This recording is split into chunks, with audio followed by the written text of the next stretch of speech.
दोस्तों, आपको क्या लगता है कि हम आधुनिक भारत में जी रहे हैं या आधुनिक उत्तर प्रदेश में जी रहे हैं? और आप सभी को पता है कि हमारे देश के प्रधानमंत्री महोदय बड़ा बड़ा हाईवे बना रहे हैं और हमारे उत्तर प्रदेश के मुख्यमंत्री भी चिल्ला रहे हैं कि 15 सितंबर से गड्ढा मुक्त सड़कें होंगी। लेकिन क्या लगता है, 15 सितंबर और आज के समय में लगभग 20 से 25 दिन का समय गुजर गया, लेकिन अभी तक ना तो जखनिया तहसील के पास ना तो सही से रोड सही हो पाया, ना तो गड्ढा मुक्त सड़कें बन पाई, और सबसे बड़ी बात है कि आए दिन यहाँ पे एक्सीडेंट भी होता है, क्योंकि यह सड़कें खून मांगती हैं। अगर खून नहीं मांगती, आपको क्या लगता है कि तब तक ये सड़कें जो है कि अब तक बन गई होती हैं? क्यों? ये मुख्य मार्ग है। दोस्तों, मैं आपको बता दें, यहाँ पे देखिए सबसे पहले लिखा हुआ है स्वर्गीय जय किशुन सिंह, पूर्व ब्लॉक प्रमुख जखनिया। यहाँ इनका जो है कि मूर्ति बना हुआ है और उन्हीं के सामने इतना सुंदर सा कचरा कि अगर बेचारा कोई जाएगा आएगा ना, या तो उसकी मौत ही होगी या तो पैर टूट जाएगा। हम आपको बता दें, जहाँ हम मौजूद हैं यहाँ से कुछ ही दूरी पर ये जो बाउंड्री वाल दिख रही है, ये बाउंड्री वाल है तहसील की, जहाँ अच्छे अच्छे विधायक भी आते हैं, जहाँ अच्छे अच्छे हमारे दरोगा बाबू भी आते हैं, और ज़रूरत पड़ने पर लगातार हॉस्पिटल के कर्मचारी भी आते हैं। लेकिन कभी इस रोड के बारे में सोचने की ज़रूरत नहीं करता है कोई, रीज़न कि भैया अब तो समय 5 महीना ही बाकी है। चलिए, कुछ और भी लोग हैं यहाँ पे, हम जान लेते हैं कि सच में इस रोड का प्रॉब्लम सिर्फ इन्हीं को होती है या हमें हो रही है, या कुछ लोग दरोगा बाबू जी आ रहे हैं उनसे आ रही है। हम रोड आप यहीं के रहने वाले हैं? यहीं के रहने वाले हैं। बहुत बढ़िया। अच्छा, ये रोड की स्थिति कब से है यहाँ पे? अरे ये तो बहुत दिनों से है। तब भी लगभग 10 साल से है। अच्छा, 10 साल से लगभग हो गया, और 10 साल में कभी भी इस रोड की जिम्मेदारी नहीं ली गई, क्योंकि भैया यहाँ पे आता कौन है? सही बात है चाचा? सही बात है। कोई नहीं आता है। यहाँ कोई नहीं आता है। यहाँ तमाम लोगों को आने जाने में बड़ी दिक्कत होती है। जनता आती है एकदम, क्योंकि अगर यहाँ पे मुख्यमंत्री महोदय आना होगा ना, तो रोडवा जो है जानते हैं सनलाइट जैसा चमका दिया जाए। ये तो सही बात है। हाँ। और यहाँ जो है कि समझे आए दिन एक्सीडेंट होता रहता है। यहाँ ब्लॉक मुख्य हमारा ब्लॉक प्रमुख ब्लॉक भी है, तहसील भी है। अच्छा। और इस बीच में रोड इतनी ख़राब है, मान लीजिए जखनिया एकदम लास्ट बाजार तक छोड़। अगर यही भाजपा सरकार के अलावा और किसी की सरकार होती तो ये भाजपा के लोग इसमें धान लगाकर पूरा धरना प्रदर्शन कर दे, लेकिन इस सरकार में चाचा भी पूरा डंडा पीछे रख करके दरोगा बाबू उड़ते हुए जा रहे हैं। भैया, हमको कौन देख रहा है? सबसे बड़ी बात है, कौन देख रहा है? हम भी जैसे सब जाते हैं वैसे हम भी चले जाएंगे। क्या नाम है चाचा? हरिशंकर। हरिशंकर। आप यहीं के रहने वाले हैं? हाँ, यहीं के रहने वाले। अच्छा, बगल में तहसील भी है, बगल में हॉस्पिटलों है, और बगल में थाना भी है। थाना भी है। अच्छा, तो ये रोडवा का कभी विचार किया गया यहाँ के? नहीं, कभी नहीं। 10 साल हो गया, कभी नहीं विचार किया गया। 10 साल में कभी नहीं किया गया। अगर इस रोडवा पर जाएंगे तो क्या होगा? वही गिरते उड़ते चले जाते हैं हम। गिरते और उड़ते। चाचा कहें गिरते और उड़ते। अगर गिर गए तो कोई धक्का मार दिया तो उड़ तो जाना ही है। हाँ चाचा जी, ये बताइए आप कि इस रोड पे 10 साल से लगभग रोड सही नहीं हुआ, क्या कभी यहाँ के विधायक जी सुने हैं? यहाँ के विधायक जी और सांसद जी, अभी सांसद जी तो तत्काल आए थे। सांसद जी हमारी ही पार्टी के सांसद हैं, अफजाल अंसारी जी। हमारे ही पार्टी मतलब कौन सी पार्टी? बहुजन समाज पार्टी के सांसद हैं। हाँ। और उनसे कहा गया तो उन्होंने पास तो दिखाया कि फद्दुपुर से और मनिहारी तक यह रोड जो है पास है। यहाँ का ठेकेदार है विनोद राय। अच्छा।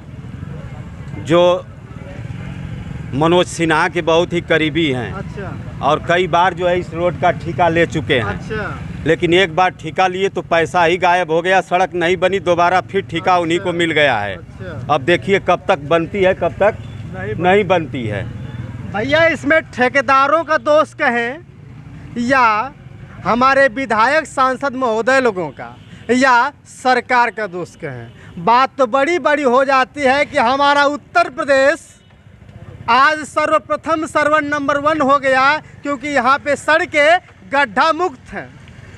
चाचा ये बताइए कि जब आप लोग कभी इसके बारे में कभी कंप्लेंट वगैरह किए थे? यहाँ की जनता बार हमेशा कंप्लेंट की है, यहाँ के विधायक से भी किया गया, सांसद महोदय तो जैसे हमारे विधानसभा अध्यक्ष जी बताए, तो कहीं न कहीं ठेकेदारी में जो है कि सड़कें बनती है, ये अभी बीच में मरम्मत हुआ था, फिर टूट फूट कर एकदम जस का तस हो गया। समझ लीजिए इसमें हमेशा समझ लीजिए कि हमारी सरकार बसपा की सरकार रही है, तो ये जखनिया विधानसभा में सबसे बड़ा अस्पताल और तहसील का निर्माण बसपा की सरकार में रही है।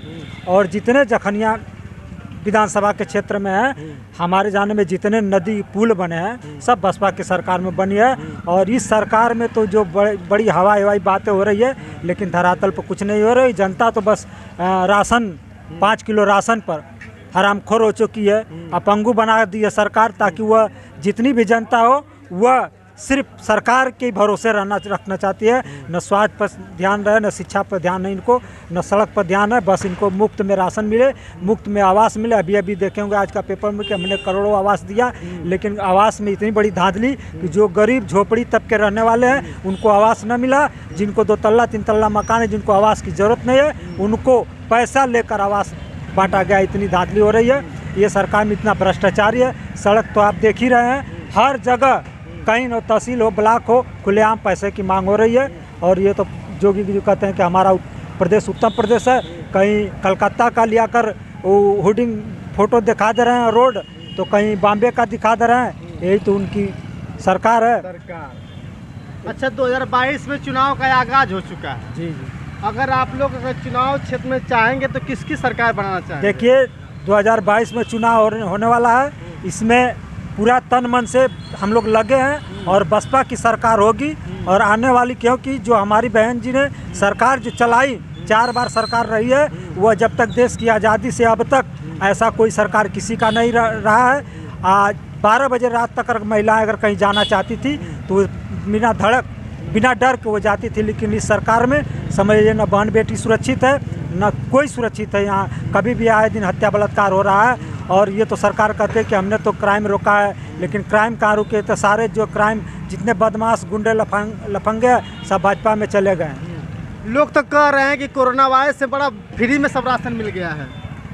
अरे ये तो दिखावा है कि कोरोना काल में जो है राशन फ्री में, सरकार की ये मनसा है कि हम राशन तो फ्री बांटेंगे, शौचालय तो मुफ्त में देंगे, मुफ्त में देंगे, लेकिन सचिवालय में जाने नहीं देंगे किसी को। यह जो है हमारी उत्तर प्रदेश गवर्नमेंट की ये सबसे बड़ी मानसिकता इस समय की है कि वह राशन और शौचालय पर आपको प्रलोभन दे करके सचिवालय में जाने से जो है रोक रही है। आप सचिवालय में या किसी भी नौकरी में आप नौकरी मत करिए, पढ़िए मत, आपको मुफ्त में भोजन मिलेगा, आप मुफ्त में काम करिए और मुफ्त में अपना जीवन चलाइए। मुफ्त में सारा काम कर लेंगे, लेकिन अगर आपको ज़रूरत पड़ेगी पढ़ाने की तो पॉकेट से पैसा छीन लेंगे। और ज़रूरत पड़ेगी तो आज देख रहे हैं, आज यही पेपर में निकला था कि जितने भी लड़के पढ़ाई करने वाले हैं सरकारी माध्यम से, उनका फीसें जमा नहीं है। और सरकार कह रही है कि अब हम उनके खाते में, यानी परिवार के खाते में पैसा भेजेंगे। अच्छा, आपसे आखिरी सवाल ये है, आपसे एक सवाल और पूछना चाहते हैं कि इस उत्तर प्रदेश की गवर्नमेंट, हमने तो देखा है कि आज के डेट में अनुसूचित की छात्रवृत्ति तो मिलती है, जनरल की छात्रवृत्ति तो मिलती है, लेकिन पूरे बैकवर्डों की छात्रवृत्ति रोक दी गई है। क्यों? क्यों? यानी कि सबकी छात्रवृत्ति रोक दी गई है ना, यही कहना चाहते हैं आप? अच्छा चाचा, ये बताइए, अगर बहुजन समाज पार्टी के लोग कह रहे हैं कि बहुजन समाज पार्टी की सरकार बनेगी, अब बहुत से लोग कहते हैं कि बहुजन समाज पार्टी का जो कि सब कुछ टूट चुका है। अरे कौन कहता है कि बहुजन समाज पार्टी का सब कुछ टूट चुका है? बहुजन समाज पार्टी तो एक पार्टी है, यह साथ में एक मिशन भी है।